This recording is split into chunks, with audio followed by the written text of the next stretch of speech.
আমরা আসছি মূলত এখন জমিদার বাড়িতে। এটা নওগাঁ শহরে অবস্থিত। দেখুন জমিদার বাড়িটা অনেক পুরাতন, প্রায় ধ্বংসাবশেষে পরিণত হয়ে গেছে। এখানে ঘরগুলো অনেক পুরাতন,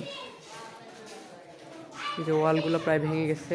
যে পাশে সিঁড়ি, এটা উপরে ওঠার সিঁড়ি, প্রায় সব কিছু ভেঙে গেছে, কিন্তু তাও ছেলেপেলেরা অনেক রিস্ক নিয়ে উপরে উঠতেছে।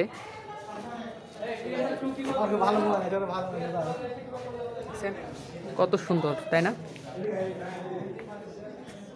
সবাই উপরে উপরে উঠছে একটু রিস্ক নিয়ে।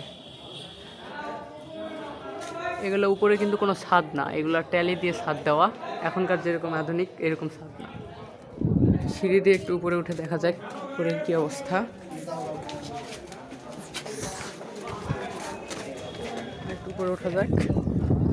এই যে দেখুন একদম ভাঙা।